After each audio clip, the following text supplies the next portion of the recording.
Welcome back to Let's Play Ace Combat X. Again. Wait a minute. Didn't this happen before? No, we don't count that one. Oh, okay.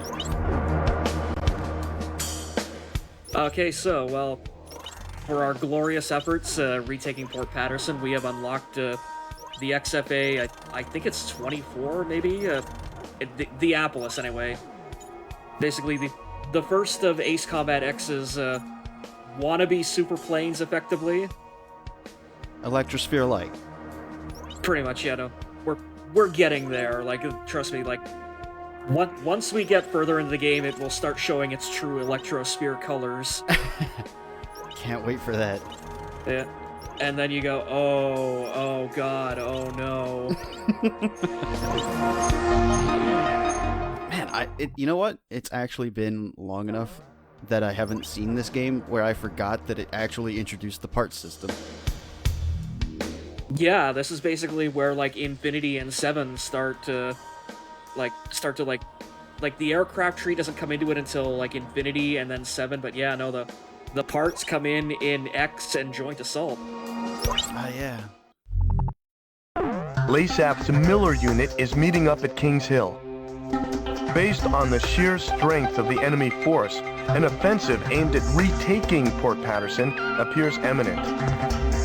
A partially completed highway runs directly from Kingshill straight into the heart of Port Patterson.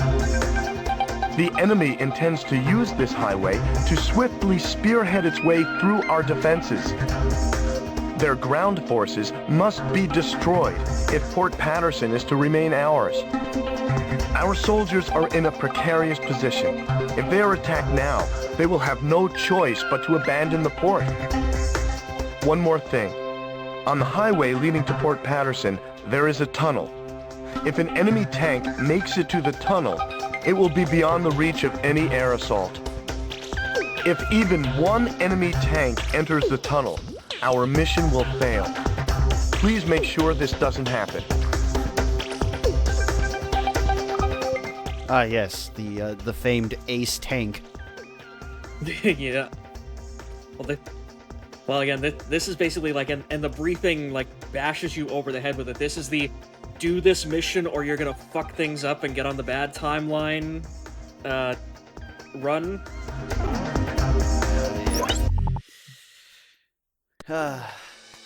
But yeah, basically, if even one tank somehow makes it through... Oh, by the way, we've unlocked a special color by taking out the Ace in, God, I even forget the fucking name of 3A, but yeah, in 3A, so... But anyways, because we've unlocked it and we've put the money down for it, we're gonna take the Appalus out for this mission. Yeah.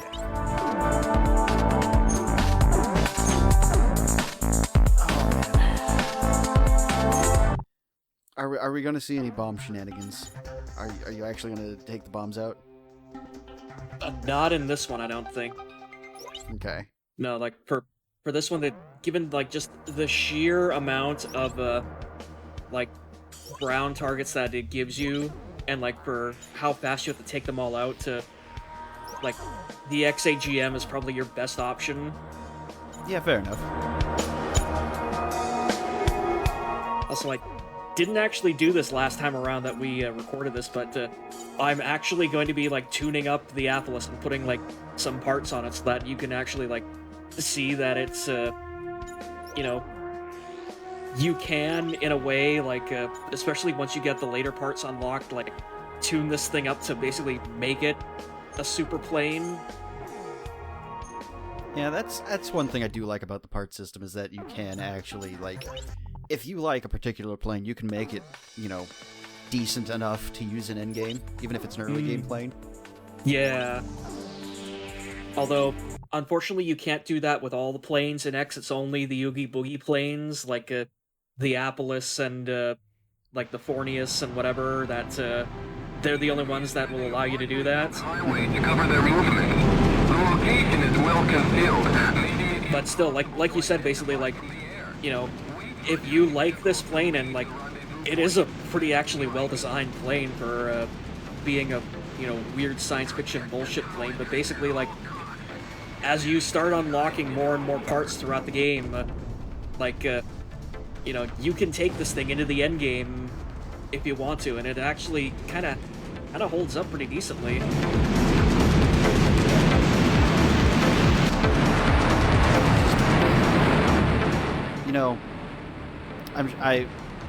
So we were talking before this, and I was saying how I was catching up on, like, all of the previous threads and whatnot. And I know we've done quite a lot of dunking on the F-35, but you know what? This thing would probably outperform the F-35. Possibly. Although, apparently, like, in the time since I started doing these LPs, and, like, between, like, then and now, like, they've actually had the chance to, like, put the F-35 through proper, like, combat and mission trials, and it allegedly is turning out to be a somewhat decent plane now. Whoa. Yeah. Oh yeah, it's the carrier variant, the one with, like, the turbo engine that, like, gimbals down to, like, allow it to VTOL. That thing's still a piece of shit, but, like, the actual versions of the plane, the ones that, like, weren't military contract boondoggles, like, those are actually allegedly pretty decent. Don't quote me on that, though. Yeah, the F-35C, as in the one that all of the Ace Combat games use. Yeah, the F-35C, where the C stands for melted concrete.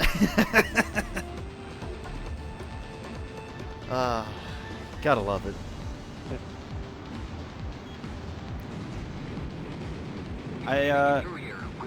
Now I know I remarked on this last time, but I see clouds now, and I'm like, I want to fly through them.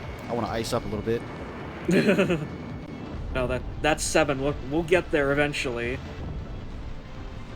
But yeah, one of the things that really kind of surprised me, like, especially for X, is just the fact that, like, the weather system in this game is actually, like, really, like, pretty responsive, and like I said, it still to this day, like especially on emulator, like, holds up remarkably well compared to, like, the Golden Trilogy. Mm-hmm. Yeah, definitely. Like, they ripped a bunch of shit out of, like, the PS2 level games to get this thing on the PSP. But no, it's still basically, like, it is, like, a fourth, it's a fourth PS2 game, effectively. And it's a shame that no one fucking played it, because, again, it was on the PSP. The poor PSP, honestly. Very underrated, in my opinion. Oh yeah, no, there was actually a hell of a lot of good games on it, and again, like, no one really played any of them. Although, that said, like, I've played a lot more PSP games now on emulator than I ever had on, like, the actual hardware. just because they all look like fucking dog shit on, like, the actual PSP, but, like, on emulator and, like, proper rendering software / hardware, like, no, they're actually really good looking, and they play really well.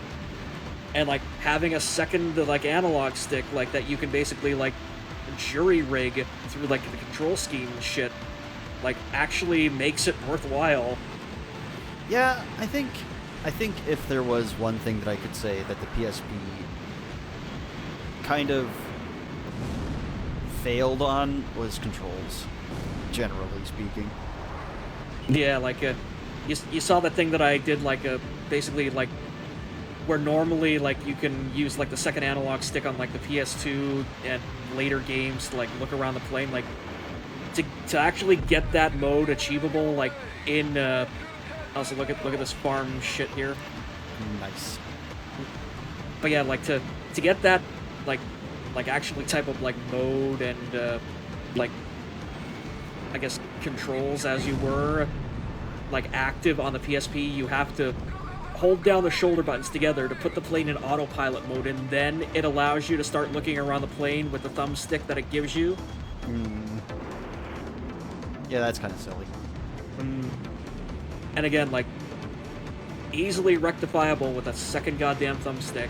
Yep.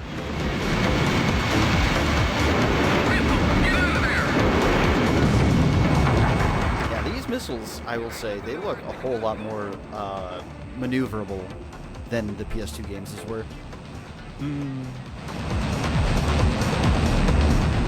I mean, nowhere, like, back to Electrosphere. Nowhere on the level of that, because those things just track like no one's business. But still, more than the PS2 games as far as I remember. Probably, yeah. I can't follow you once you're inside. Yeah, like that's the thing, like, again, the PSP was, like, pretty damn good at, like, doing, like, the calculations for, like, missed tracking and stuff, but, there's a couple of them that tend to go wildly off target. Yeah, I noticed the one on that last plane you shot down, that kind of just lame ducked its way into the ground.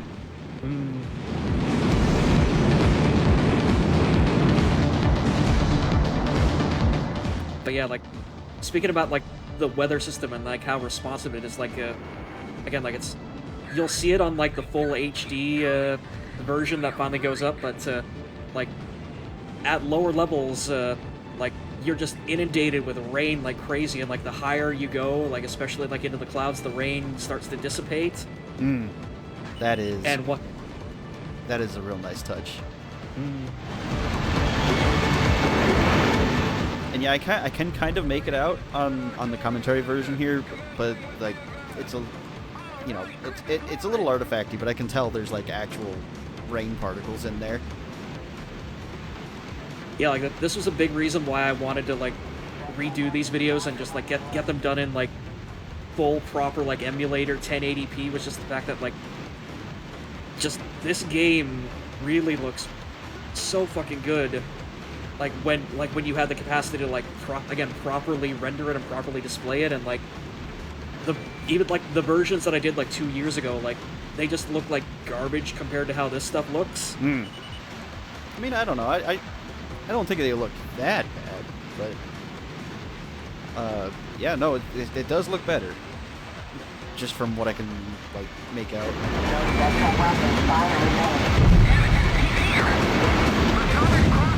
And the HD retexture, I don't think I've actually seen this game otherwise, so I don't have a frame of reference on that one. Yeah, like I said, I played it on native hardware, like, probably, like, 10 years ago, like, back when I first got it, and I wasn't particularly impressed with it then, but yeah, the emulator and the HD retexture pack is basically, like, doing a lot of Legman's work here.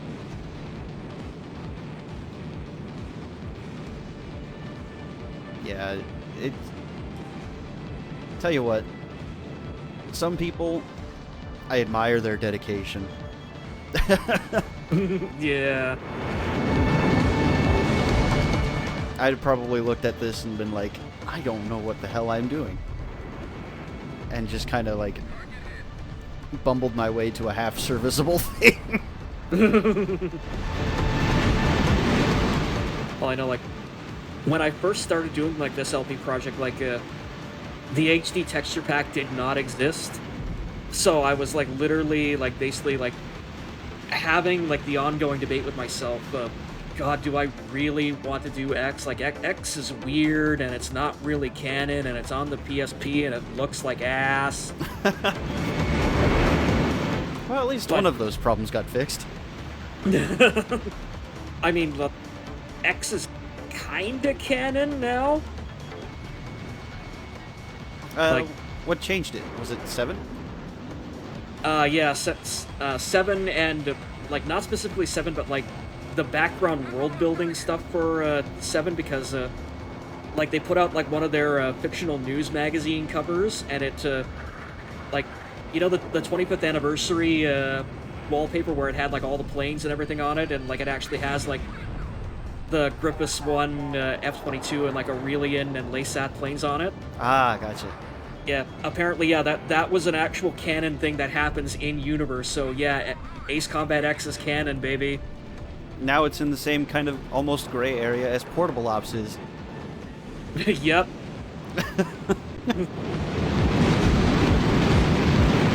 You see, what I don't understand is, they were hesitant to call Portable Ops canon, but Peace Walker? No problem. Jesus, what? Yeah. Peace Walker, like, it was solidified once the HD collection came out, because it's on there. Okay, but where does Metal Gear Acid stand? Or I should say, Metal Gear Metal Gear AC exclamation mark D. We've succeeded in No one preventing the knows. Miller unit from It's invading Port probably Patterson. literally just an acid trip. LASAT forces are in retreat. Not even Let's hope they Kojima learn their knows. lesson and think twice before trying to take Port Patterson again.